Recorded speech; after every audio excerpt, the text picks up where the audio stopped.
채권에서는 연준에 맞서고 있고 그 다음에 주식에서는 연준의 말을 듣고서 경기 민감주 비중이 선진국 중에서 시총 차지 비중이 가장 높은 국가입니다. 그러다 보니 먼저 움직이게 된 특징이 있고요. 사실은 가격 반영은 침체스럽게 한 번은 되었었다. 경기 침체가 공식적으로 선언됐던 경우를 보면 오늘 모신 분은 86번가 대표시죠? 정광우 대표님 모셨습니다. 안녕하세요. 네, 안녕하십니까. 네. 요즘 산타랠리에 대한 기대감이 지난주까지 있었다가 확 무너진 것 같아요. 그래서 그 모든 기대감을 깨부신 그 파워를 가지고 뭐 스크루지다 뭐 이런 얘기도 요새 하고 있는데 미국 시장에서도 뭐 나오는 뉴스들을 보니까 월가도 이번에 연준 파워를 통한 연준의 그 긴축에 대한 의지를 정말 강력하구나 새로 느꼈다 뭐 이런 표현도 있더라고요. 어떻게 보시나요 현재 상황을? 네, 맞습니다. 그 지난주가 아주 빅 이벤트들이 연이어 있었는데요. 가령 소비자 물가 발표가 일단 있었고요. 그 다음에 연준 FOMC가 있었는데 물가는 좀 낮게 나왔는데 FOMC가 매파적으로 나왔죠. 특히나 그 중에서도 최종 금리에 대해 가지고서 시장의 예상보다도 한 0.25% 정도 높게 나오다 보니까는 아무래도 이 매파성이 좀 더 오래 가지 않겠느냐 이런 이제 그 시각이 나오면서 특히나 주식 시장에서는 그 뒤부터는 계속해 가지고서 약세를 보이고 있습니다. 다만 이제 여기에 대해 가지고서 지금 채권 시장에서는 좀 맞서고 있는 것 같아요. 오히려 더 금리를 올려 나가야 된다 이렇게 혹은 더 오래 유지를 해야 된다 높은 금리를 라고 보고 있는데 지금 채권 시장의 경우에는 채권 선물 쪽에서 그만큼 최종 금리를 가능성을 두지 않고 있고요. 그 다음에는 심지어는 내년도 뭐 말 정도에 들어가서는 금리를 인하할 수도 있지 않겠느냐라는 가격 반영까지도 되어 있기 때문에 뭐 채권에서는 연준에 맞서고 있고 그 다음에 주식에서는 연준의 말을 듣고서 지금 좀 약세로 돌았다 이렇게 말씀드릴 수 있을 것 같습니다. 네. 최근에 이제 우리 시장도 좀 안 좋았지만은 이 모든 원인은 뭐 4일째 뭐 5일째 이렇게 하락하고 있는 미국 증시가 이제 주요 원인이잖아요. 근데 사실 경기 침체라는 말은 이미 오래전서부터 나왔던 말인데 특히 요새 빠지는 이유를 뭐 빠지니까 이제 그렇게 이유를 갖다 대긴 하는데 정확한 이유에 대해서는 사실 없는 것 같아요. 투자 심리 악화로 봐야 될까요? 최근에 침체론을 보다 보면 사실 경기 침체라는 것이 거의 그냥 컨센서스가 되었습니다. 이것이 이제 보통의 예측이 되었고 그러다 보니까는 아주 놀랍게도 보통의 경우 투자자들이 좀 낙관이 있거든요. 그래서 이듬해의 주가를 예측을 할 때에는 올해보다는 조금 낮겠지라고 예측치들이 나오게 되는데 근데 그럼에도 불구하고 월가에 이제 그 분석가들의 예측의 합을 평균을 내보면 2000년대 들어와서 처음으로 공통적으로 그냥 빠진다 이렇게로 나와 있을 정도입니다. 그래서 어떤 측면에서 바라볼 때는 실제로 침체가 와서 침체가 아니라 자기 실현적인 침체를 이미 이야기를 하고 있는 것이 아닌가라는 생각이 들 정도입니다. 그래서 데이터가 나올 때도 가령 예를 들면은 소매 판매가 저는 좋은 예가 될 것 같은데요. 소매 판매가 이번 최근에 나온 데이터 경우에는 좀 예상보다 못 나왔어요. 그러다 보니까는 소매 판매를 보니 정말로 침체를 가겠구나라고 악재로 받아들였고 그 전월에는 보게 되면은 소매 판매가 예상보다 잘 나왔었습니다. 그래 버리니까는 소매 판매가 예상보다 잘 나온 걸 보니 수요 기반으로의 인플레이션을 잡지 못하겠구나라고 하면서 또 악재로 받아들였었거든요. 그런데 현실은 바라보면은 캘리포니아 주 정부에서 추가적으로 보조금을 지급한 것이 있는데 그것이 반영되어서 더 높게 나오고 그것이 빠지니 더 낮게 나온 것인데 여기에 대해서도 뭐 분석이 이런 식으로 되는 것을 보면서 시장은 하여튼 지금 침체를 거의 확실시하고 있고 그러다 보니까는 증시가 추가적으로 한 번 정도는 혹은 그 이하로 지난번 저점 이하로 빠져야 된다라고 보는 것이 거의 일반적인 생각이다라고 그러다 보니 뭐 그런 식의 분석들이 아주 많이 나오고 있다 그렇게 보입니다. 그러한 분석에 대해서 우리 정광우 대표님은 동의하세요? 저는 개인적으로는 별로 동의를 하질 않습니다. 지금 하나 궁금한 게 뭐냐면 우리가 지난 과거 몇 개월을 보면 이런 식으로 연준의 어떤 위원이 됐든 아니면 어떤 상황에 의해서 비관론이 팽배해지면서 빠지고 그 다음에 또 다른 이유로 다시 희망론이 또 나오면서 오르고 사실 놓고 보면 약간 박스권 같은 기분이 들거든요. 근데 이번에는 어떨까? 과연 그 이하로 쭉 빠질까 아니면은 역시 과거의 패턴대로 갈까 이런 궁금증이 생기시는 분들이 꽤 많은 것 같아요. 네네. 사실 뭐 주가 절대 레벨을 뭐 말한다는 거는 이거는 사실 매우 불가능한 일이기는 한데 과거 우리가 평균을 바라보게 되면 이번 증시가 S&P 500 기준으로 보면은 고점 대비해서 지난 저점을 기준으로 보면 한 28, 9% 정도가 빠졌습니다. 그 정도면 과거에 침체가 왔었을 때 한 중간값 정도로 빠지면 그 정도 수준이거든요. 그래서 저는 이제 어떤 생각을 가지냐 하면은 침체가 안 올 수도 있다는 생각도 있고요. 침체가 오더라도 그 침체가 뭐 얕을 수도 깊을 수도 있는데 아주 평균적인 침체라고 하면은 사실은 가격 반영은 침체스럽게 한 번은 되었었다라는 것입니다.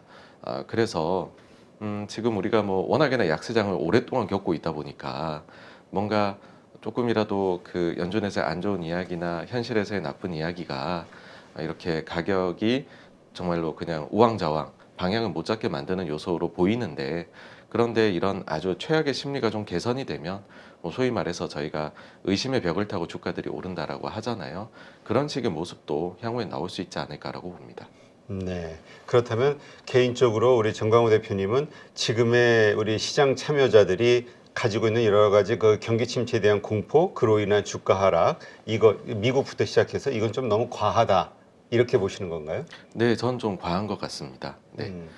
근데 어떻게 보세요? 지금 때로는 미국 시장과 약간 디커플링 되는 경우도 있잖아요.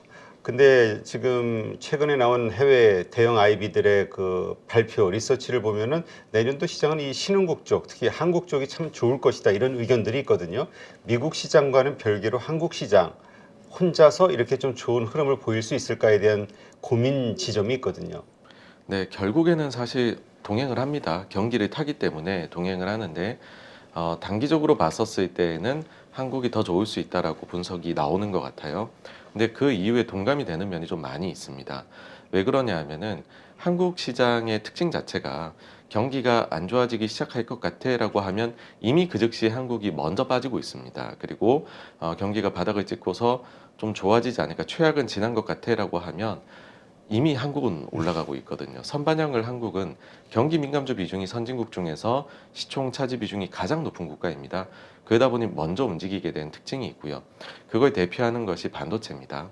그러니까 최근에 몇몇 회사에서들에서도 외사에서도 나오는 것이 반도체 경기가 나쁘다. 그래서 보통의 경우 내년 2분기까지는 더 계속 나빠져서 2분기가 최악을 지날 것 같다.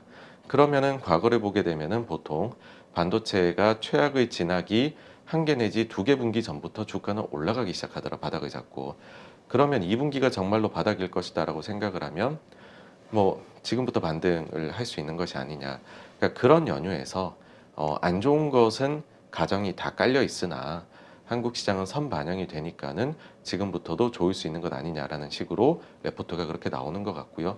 그거는 과거 사례가 만약에 이번에도 반복이 된다라고 하면은 뭐 맞아 들어갈 수 있다라고 봅니다. 지금 한국 시장에 대해서 사실 우리가 수출 데이터가 안 좋잖아요. 그리고 또 무역 적자의 상당 부분을 보면 중국에 대한 그쪽에서의 흑자가 줄고 적자로 전환되면서 나오는 현상들로 이해하시는 분들이 많은데 그 가운데서도 반도체에 대한 수출이 뭐 한 30% 가까이 29% 이런 식으로 줄고 있으니까 이게 결국 핵심 아니겠느냐. 중국 시장의 리오프닝과 더불어서 좀 다시 올라가 주지 않겠냐에 대한 기대감들 이런 것들도 좀 있긴 하더라고요 시장에서. 네, 그렇습니다. 그 한국의 수출이 부진한 이유는 뭐 어떻게 보면은 딱 정확히 시기를 나눌 수 있는 게 올해 3월 달이었죠. 22년 3월 달에 상해 대봉쇄가 시작되면서부터 급전직하를 하게 되고 회복을 못 하고 있습니다, 전혀. 그만큼 중국 쪽에서도 어떤 일이 벌어졌냐 하면은 경기가 매우 부진했어요. 너무 과도하게 봉쇄 정책을 펴다 보니까. 그런데 그 사이 중국도 내부적으로는 과잉 재고를 해소하기 위한 노력들이 있었고 재고 증가율이 지금 거의 반년 가까이 내려오고 있습니다.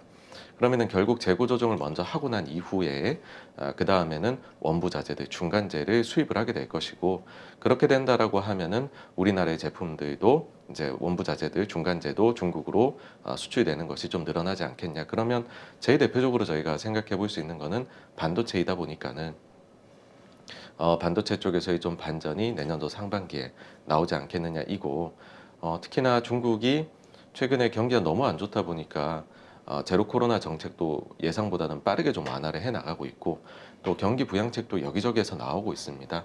결국 그러한 것들이 우리로 하여금 중국 수출 좀 회복 가능케 해주는 것이 아닌가라고 봐서 저 개인적으로는 중국 쪽의 저런 부양들이 우리에게는 뭐 도움이 앞으로 계속해서 되지 않을까 내년 내내 그렇게 보고 있습니다. 그러니까 지금은 비관론이 막 팽배하고 있지만 역시 기업 단에서도 그렇고 정부 단에서도 그렇고 그러한 어려운 침체 상황을 빠지기 위한 노력들, 생존을 위한 자구책들이 계속 나오는 거잖아요. 네, 이러한 그렇습니다. 활동에 의해서 위기를 빠져나올 수 있을 것이다. 이제 좀 긍정적으로 보시는 거네요. 네, 그렇습니다.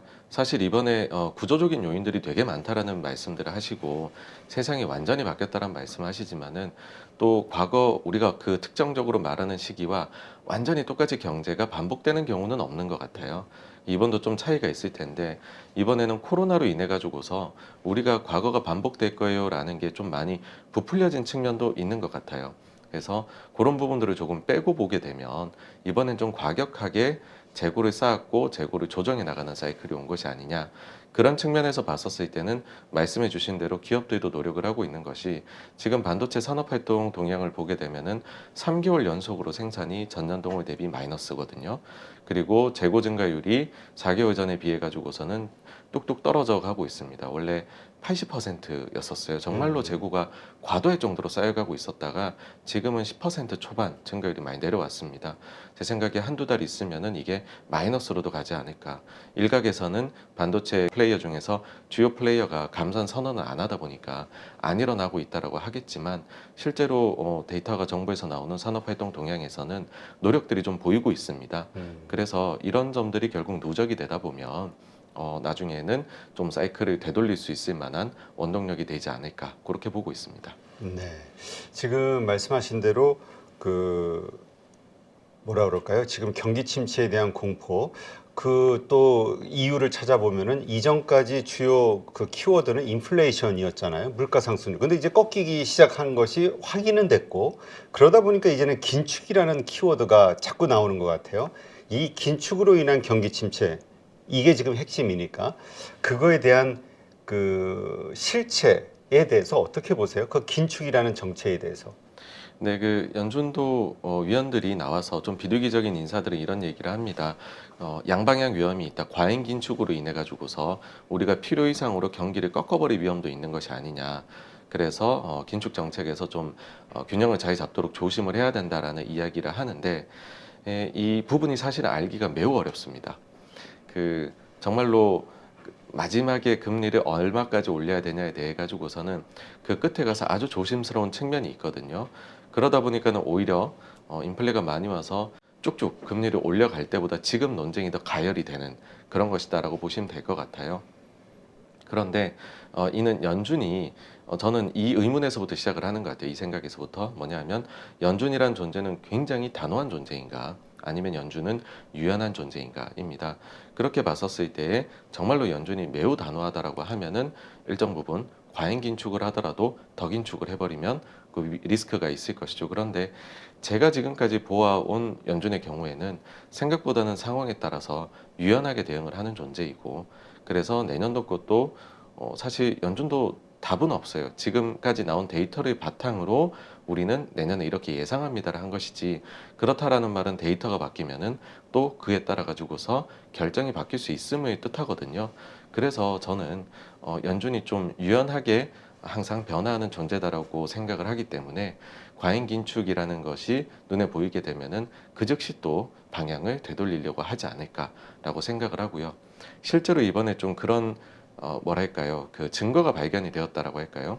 이번 FOMC에서의 뭐 의사로 그 이제 성명서나 Q&A나 점도표나 경제전망 모든 게 매파적이기는 했었는데요. 그런데 그러고 나서 이틀 뒤에 뉴욕 연은 총재 지금 하고 있는 존 윌리엄스가 나와서 한 이야기에서 힌트를 찾아보면 실질 금리를 얘기를 했고요. 기준금리가 근원 PC 물가보다 한 1.5%포인트 정도 높으면은 그러면은 인플레가 좀 잡힐 수 있는 만족스러운 수준이다. 이거 자체가 미국이 과거에 기준금리하고 그 다음에 근원 PC하고 차이가 평균 내보면 1.5에서 1.6 정도가 나오거든요. 그러니까 그걸 이야기를 한 것인데 이번에 세운 경제 전망에서의 근원 PC하고 본인들의 점도표 그다음에 9월에 찍었던 경제 전망하고 점도표를 보게 되면 1.5에서 1.6%가 차이가 납니다. 그 말은 뭐냐 하면 만약에 앞으로 근원 PC 물가가 연준이 예상한 것보다 더 빠르게 내려가게 된다라고 하면 지금 연준이 이번에 찍어놓은 점도표보다 더 적게 금리를 인상하고도 마칠 수 있는 것이다. 물론 반대 경우도 존재합니다만은 그래서 결국에는 돌고 돌아서 또 저는 뭐 데이터다. 그러면 연준이 독립적으로 본인들이 데이터를 리드하는 게 아니고 결국은 이럴 때는 데이터에 종속될 수밖에 없다라고 봅니다. 네. 그 데이터를 중심으로 우리가 또 생각을 하다 보면 지금 나오고 있는 경기 침체에 대한 공포에 대해서 회의를 갖는 분들도 많아요. 왜냐하면 지금 나온 미국 경제 데이터 보면 GDP는 계속 성장하거든요. 네네. 2분기 때도 경기 침체에 대한 공포가 있었고 경고가 있었고 3분기 때도 4분기 때도 지금 더 커지고 있어요. 그래서 그 경기 침체로 인해 기업 실적이 안 좋고 그게 트리거가 돼서 또 금융시장은 흔들릴 것이다. 그런데 보면은 안 좋은 섹터는 안 좋지만 좋아지는 섹터들이 있어서 결국 이게 플러스로 나왔잖아요. 계속 생각보다 높은 그 플러스의 성장률. 네네. 그래서 경기 침체에 대해서 이거 어떻게 우리가 그 인식을 해야 되는 것인지 혼란스러워하는 분들도 있어요. 어디까지 믿어야 되는지 전문가들의 말을. 뭐 딱 하나만 봐야 된다라고 하면 실업률일 것 같습니다. 그러니까 과거에도 경기 침체가 공식적으로 선언됐던 경우를 보면 뭐 GDP가 마이너스라고 꼭 선언되지도 않았고 기업들의 이익이 감소한다고 꼭 선언이 되지도 않았었거든요. 유일하게 100%의 설명력을 가지는 것은 이제 그 실업률이었습니다. 그래서 결국 고용이 실업이 얼마나 증가하느냐 이걸 가지고서 우리가 진짜 침체다 아니다는 판단을 어쩔 수 없이 해야 될 것 같고요. 그런데 지금 침체로 가는 길에 대해 가지고서 정말로 설왕설래가 있는 것이거든요. 그러니까 금리를 이만큼 올렸으면은 무언가 어디에서는 문제가 생길 것이다인데 사실 그 부분이 좀 불명확한 것이 이렇게 많은 의구심을 낳게 하는 근거다라고 생각을 합니다. 우리가 뭐 가령 코로나 때는 너무나도 다들 알고 있었어요. 이제 거리두기를 하고 이 질병이 어떤 건지 모르니 이익이 엄청나게 안 좋고 경제가 큰일 나겠구나. 혹은 그 전에 크게 있었던 금융위기 같은 경우에도 사실 이미 금융위기 터지기 몇 년 전부터 서프라임 모기지에 대해서 경고하는 목소리들이 높았고 그렇게 해서 이쪽에 문제가 생기면 이러이러한 경로로 미국 경제가 큰일 날 수도 있다라는 얘기들이 그러니까는 침체로 빠지는 경로에 대해 가지고서 약세론 측에서 주장하는 경로가 꽤나 명확했다라고 생각을 해요. 근데 지금의 경우에는 보시면은 내년도 이익 예상치가 S&P 500의 경우 주당 순이익이 230 정도로 잡혀 있거든요. 그런데 약세를 주장하시는 침체를 주장하시는 분들은 일단 200까지는 내려가야 되고 더 나아가서는 한 180까지도 내려가야 될 수도 있다라고 얘기를 하는데 그 경로가 사실은 조금 불분명한 것이죠. 그리고 여기에서 좀 너무 세상이 빨리 바뀌다 보니까는 서로가 공격할 때에 가졌었던 근거가 이제는 수비할 때 근거가 되는 정반대의 또 이야기가 나오기도 합니다. 무슨 얘기냐면은 바로 1년 전만 해도 경기 침체에는 가지 않을 것이다 라고 할 때 들었던 예가 과잉저축이 있기 때문이다 했거든요. 근데 지금은 그 과잉저축이 많이 사라져서 침체로 갈 것이다 하지만 그 과잉저축이 아직 절반밖에 없어지질 않았거든요. 그러면은 1년 전에 지금부터 증시 약할까요 했던 사람들 입장에서는 그때는 그 과잉저축보다도 금융긴축이 문제다라고 주장하면서 빠질 거다라고 얘기했다면 지금은 그 과잉긴축을 가지고 와서는 아직 절반 남았으니 침체까지는 안 갈 거다라고 얘기를 해버리는 것이죠. 반대로 금리를 올려나갈 때에는 이제 그 경제가 괜찮으니 올리는 것이다. 주가가 그럴 때는 빠지는 경우들이 잘 없었다라고 또 1년 전엔 얘기를 하셨었던 것이라면은 지금에 와가지고서는 또 반대로 되어버린 것이죠.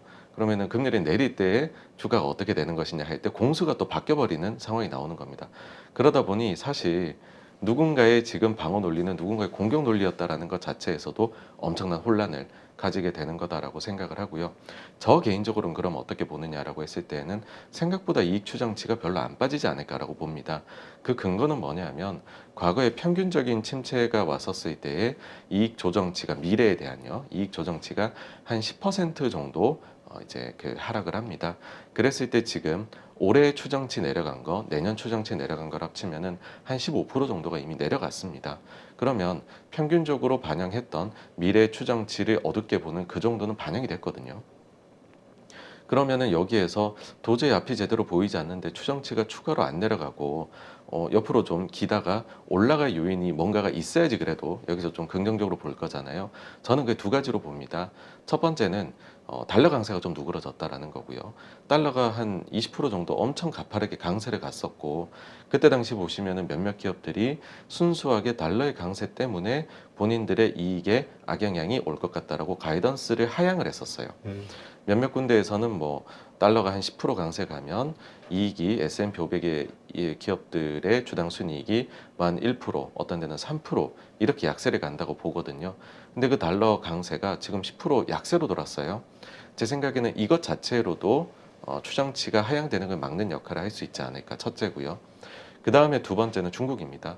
해외 사업이 이제 미국 기업들, 글로벌 기업들이 많은데 미국 한 40%가 이제 해외인데 중국이 정말로 올해는 나빴습니다. 네. 정말로 올해는 나빴는데 그쪽에서 중국도 리오프닝을 하고 그 다음에 부양책을 많이 펴게 되면 지금 중국의 저축률은 사상 최고치를 기록을 하고 있거든요. 그러면은 거기에서 일부 또 내년에는 지금이야 조심스럽지만 보복 소비가 좀 이어지고 해버리게 됐을 경우 뭐 또 숫자로 설명을 해드리면은 그 이제 상해 대봉쇄에 따른 중국 경제에 미친 악영향이 뭐 외국 기관에서는 중국 GDP 한 2.2% 정도나 될 정도로 크다라고 얘기를 했을 정도니까는요. 그 부분들이 사라지게 되면 어쨌든 다른 나라들, 특히나 미국 기업들도 이익 추정치가 계속 더 내려가는 게 아니라 오히려 바닥을 잡아갈 수 있게 만들어주는 요소가 아닐까. 그래서 저는 일단 그 두 요소에서 바닥이 잡힘을 우리가 확인할 수 있을 것이다. 그렇게 생각합니다. 네.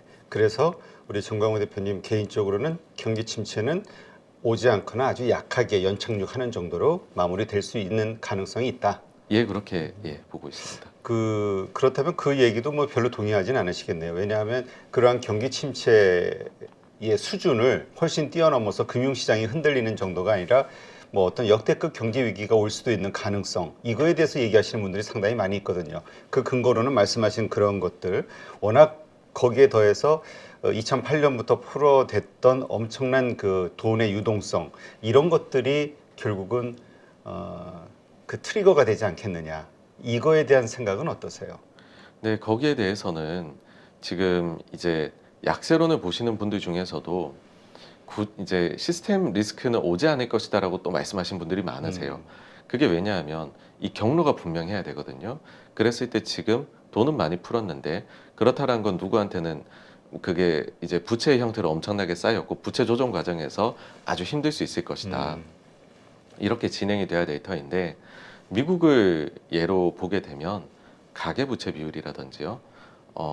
이제 이제 그 금융위기 때 문제가 된 거는 가계부채 비율이 너무 높았다라는 건데 그 이후에 미국은 가계가 딜레버리징을 많이 했습니다.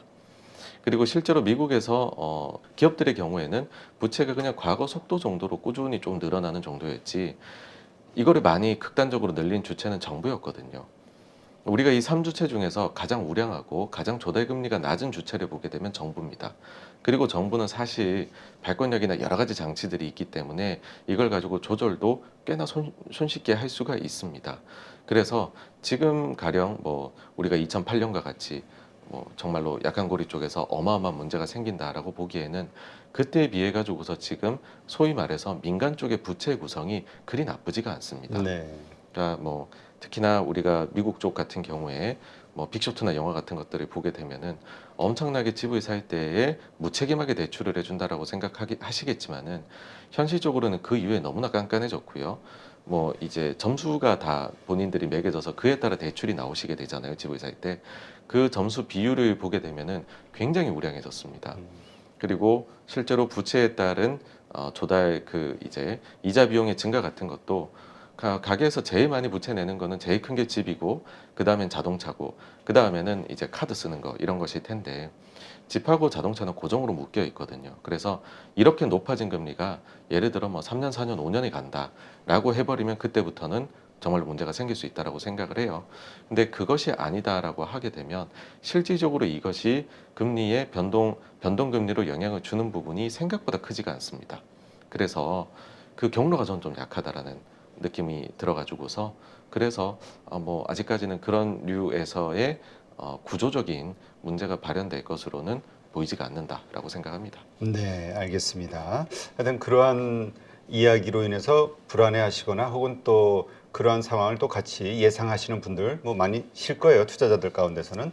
네, 정광호 대표님의 이러한 말씀 한번 참고해 보시기 바랍니다.